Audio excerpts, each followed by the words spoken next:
Mavs fans, appreciate you tuning in to the post-game podcast here on the All Things Mavs channel. It was a lot of fun. It was a really strong game, a really, tough game fought by the Los Angeles Clippers.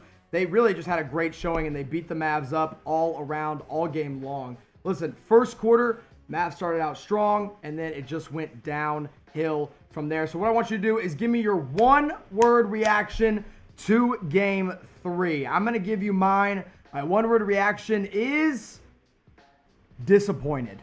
I think that's really a fair one because you expected the Mavs to come out really hot and hyped up and ready to play that game, and it obviously just wasn't the case. They did what they could, and they started the game well. They tied the first quarter up 35 points apiece, and then they come out of the second quarter, get put in place by nearly 14 points. It was a 14-point lead at halftime by the Los Angeles Clippers, and that's really what ended up costing the Mavericks the game, is that. So let me know your one-word reaction to this game. Mine, again, is disappointed. So very disappointed there that the Mavs lost this one, but there's still a chance for a bounce back, so I'm not going to count them out quite yet. Now, what I want to do real quick is get into the box score of this game. Let me tell you all the stats, and then we'll kind of go through some grades, and we'll give some other instant reactions from this game. Kawhi Leonard had 36 points. He also had 8 assists and 9 rebounds to go along with 2 steals, a block, 9 of 10 from the free throw line, 13 of 24 from the field tonight. Such a great game from Kawhi Leonard. Nobody could hold him. It was honestly just a dominant performance is the best way that I can put this one. 18 points from Landry Shamet. He was the difference maker on that end of the floor for the Los Angeles Clippers. Ivica Zubac had 15 points, 14 from Marcus Morris, 13 from Montrezl Harrell, 10 from Lou Williams, 11 from Paul George. We'll talk about him more later in the show. And 7 points from JaMychal Green, 6 points from Reggie Jackson. No Patrick Beverley in this one for the Clippers. On the Mavericks side, 34 points, 13 rebounds, and 1 block shot from Kristaps Porzingis. Tim Hardaway Jr. and Seth Curry both poured in 22 points, while Luka Doncic had a triple-double, the first ever triple-double in Dallas Maverick history with 13 points, 10 assists, and 10 rebounds. Dorian Finney-Smith, 11 points. Boban Marjanovic, 3 points, and DeLon Wright, 2 points. Michael Kidd-Gilchrist did not score in his 2 minutes of action. Maxi Kleber had 5 points. Now, you saw the triple-double. You see the triple-double from Luka Doncic there in the box. Scores 13 points, 10 assists, 10 rebounds. Played 29 minutes. In case you missed it, Luka Doncic went down in the third quarter with about 3 minutes remaining, turned his left ankle, which is the same ankle he injured in the first game of this playoff series. Now, he came back in the fourth quarter. He was available to return, and the Mavs actually started the fourth quarter out pretty strong. They had a little bit of a chance of a comeback thanks to Luka Doncic being back in there and kind of distracting defenders. But played for about 2 minutes, checked right back out, did not come back into the game, and the Dallas Mavericks lost this one 130-122. A tough loss in the third game. Third game is always a big one in the playoffs. We all know that. I believe it's something like 85% of the teams that win Game 3 usually win the series. So you're hoping from big things for the Mavericks tonight. It did not happen. The Clippers take a 2-1 lead. They showed more of who they are. So I want to give my grades, but before I give my grades for this game, I want to talk about something really super important and super fun, and it's this shirt right here. Shout out to our friends at Red Peg Tees, chatsports.com/LukaMVP. When you go to Red Peg, when you use promo code RedPeg20, you get 20% off this t-shirt that I'm wearing live on air. You can check it out at Red Peg Tees, chatsports.com/LukaMVP. Go check them out. Go hit them up. Go get this Luka Doncic t-shirt. Now I want to give some grades here for the Dallas Mavericks because, man, there are some grades to be given. Kristaps Porzingis, first of all, again, 34 points and 13 rebounds. I give him an A-, and the reason I'm giving him the minus is because when it was time to take over, and it's not his fault. That's the thing. This isn't his fault, but the Mavs stopped feeding him the ball. When he should have taken over, when Luka Doncic went down, they stopped giving him the ball, and that was super frustrating to see. However, still scored 34 points, was still very effective with the time that he was given, and when he was given the ball, could have been better. Could have been better because the Mavs could have made him better. They didn't allow for him to be the great player that we know he is. So I'm going A-.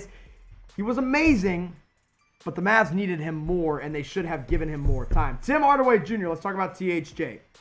A+ for me. Finally had a good game in the playoffs. It's been a rough go. The second half is where he really turned it on. He had 22 points and 6 rebounds, shot 4 of 10 from 3, 9 of 19 from the field. I love what I saw out of THJ from the second to fourth quarter. Now, first quarter, Tim Hardaway Jr., probably an F. Big ol', that's what I'd give Tim Hardaway Jr. But if he can do what he did in those last 3 quarters with a healthy Luka Doncic, this team is going to have a chance, even though they're down 2-1 in the series. Let's grade Luka Doncic. Let's talk about him. In the time that he was given, I know he had the triple-double, but I'm going to give Luka a C. He missed 6 free throws. Had he made those free throws, the Mavs would have been within 2 points in this game.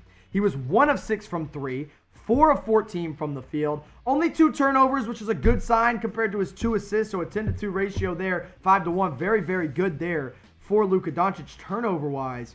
But shooting the ball was not good. He missed a lot of gimmies at the rim. Now, of course, I can't grade him very fairly because of the ankle injury, so there was a lot to say there. But when he was healthy, when he was playing, when he was in the game, I give him a C. It was not a good night for Luka. His free throws were abysmal. He has to be better if he plays in Game 3. Now, of course, that is the story of the night, whether or not he will play in Game 3. They're dubbing it a left ankle sprain.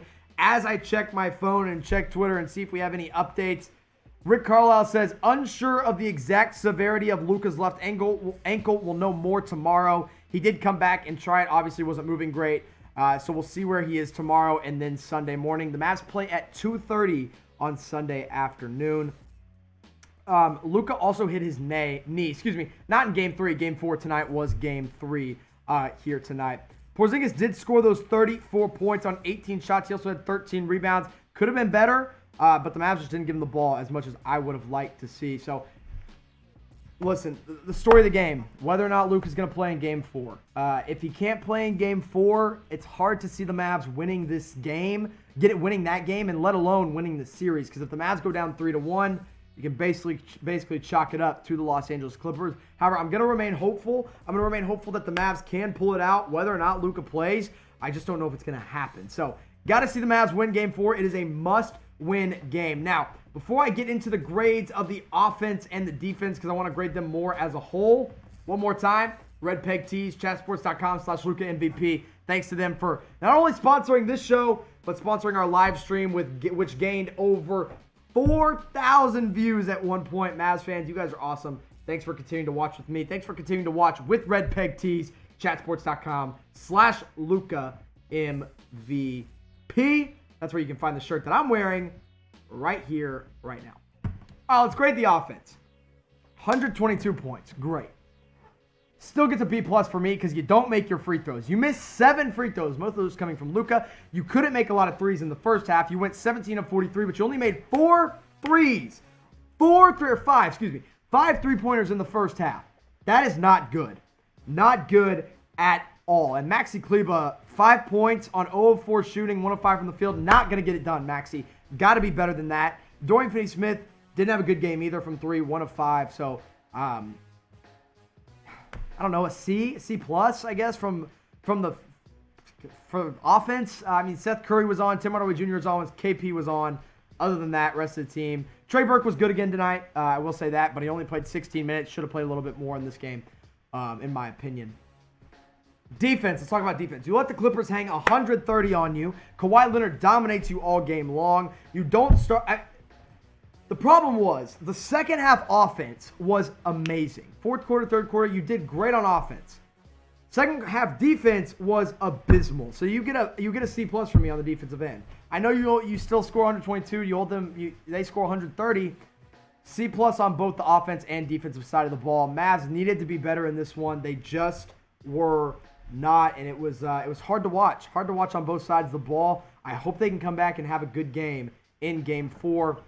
Final thoughts here tonight as we kind of wrap up the post-game show. I appreciate you guys all watching with me. We had, again, over 4,000 watchers on our live stream. We're going to do it again for Game 4, so make sure you are tuned in. But when you miss free throws, you're not going to win games. That's what the Dallas Mavericks did. They missed a lot of free throws. They didn't play a lot of defense. Kawhi Leonard did anything he wanted in this game. Not going to blame the refs in this one. The refs don't get any blame. This was all the Mavs. Mavs lost it. Luka injury definitely hurts, but I don't think the Luka injury is what lost you the game. I think the game was lost before Luka got hurt. Still a chance he plays in Game 4. We'll know more in the morning. Go follow me on Twitter at all_things_Mavs. I'll have all the updates for you on Twitter, so make sure you tune in over there. Final thoughts tonight. KP was amazing. This is the kind of game I want to see out of Porzingis, but I wish we would have gone to him more. Not only in the fourth quarter, not only when Luka went down, but the entire time. They should have gone to Kristaps Porzingis more, I believe. Trey Burke should have gotten more minutes. Defense was terrible. Maxi Kleber needs to be better. He has to be better not only on Kawhi, but on the offensive end of the floor as well. Game 4 now goes from a should win or need to win. I guess need, same thing here, but you must win Game 4. You're down 2-1 to the team that I believe is the best team in the Western Conference, in the NBA. You had a chance to win it right there. They had a very, very good opportunity throughout the first quarter, and then second quarter, they laid a fat egg. So Game 4 on Sunday, 2:30 in the afternoon, is a must-win game. Make sure you're tuned in right here to the All Things Mavs channel. Make sure you're following me on Twitter. Make sure you go give our friends Red Peg Tees a big shout-out and go pick up this shirt. Game 4, I'll be wearing a different shirt. It didn't work for Game 3, so I'm wearing a different shirt for Game 4. Mavs fans, I appreciate you so much for watching. Make sure you stay tuned in and watch all of the post-game podcast all the time. I appreciate you guys. As always, go Mavs, baby.